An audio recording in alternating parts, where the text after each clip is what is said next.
of lights in a circle of steel, where you place your bets on a great big wheel. High windows flickering down through the snow. A time you know, sights and sounds of the people going round. Everybody's in step with the season. A child is born to a welfare case, where the rats run around like they own the place. The room is chilly, the building is old. That's how it goes. The doctor's found on his welfare rounds, and he comes in. Humor is something that stands out in many of my interactions with the Sasquatch people.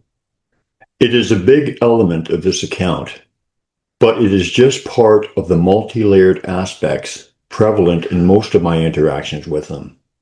This story also speaks strongly to connection. I have shared many interesting Sasquatch-related experiences with Kevin Royce, the vast majority of which have been realized remotely, or in simple terms, when we were not in each other's physical presence. Floral aromas, wall knocks, energy confirmations, and a myriad of other phenomena punctuated many of our magical interactions. And, as always, these interactions came with the usual lessons and understandings I have come to expect and appreciate. The Sasquatch people are not gods or someone we should treat as such.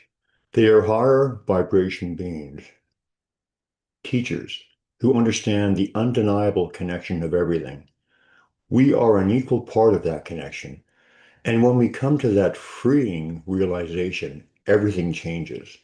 It can be no other way. To me, this speaks to the very core of why they are reaching out to us at this time. With the fear, division, hatred, and intolerance permeating our culture today, understanding our connection and acting in accordance to that understanding is paramount and the answer to everything. It starts from within each individual and spreads outwards with our words, energy, and actions. Never let anyone disrespect you by telling you you have no power. You're a creator, a magician, and you have the power to effect change in yourself and in the collective.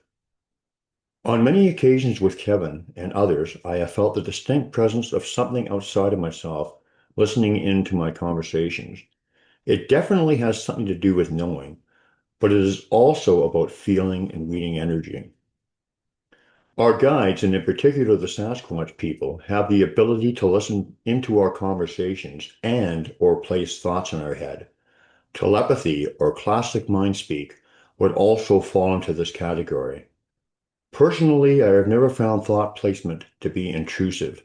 It always leads me to new avenues of thought or discovery. They are never trivial, even when there is a strong sense of humor predominantly displayed. This account speaks to an advanced sense of humor and also confirms that they can monitor us. The latter understanding fits seamlessly into my lessons revolving around energy and telepathy in its many applications. Some years back, I happened upon a clever message left by my forest friends.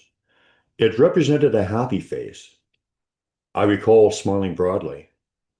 I have seen many happy faces over the years, and they always warm my heart and remind me of the connection we share with them.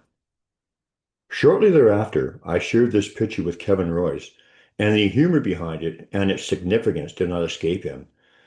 In consideration of what transpired shortly thereafter, this interest does not surprise me. Within days, Kevin found his own smiley leaf face. The connection between the two leaves and the lessons they spoke to were undeniable. They knew, they monitored our thoughts, and they gifted us with proof. Of course, Kevin considers his portrait to be superior, primarily because it includes a nose.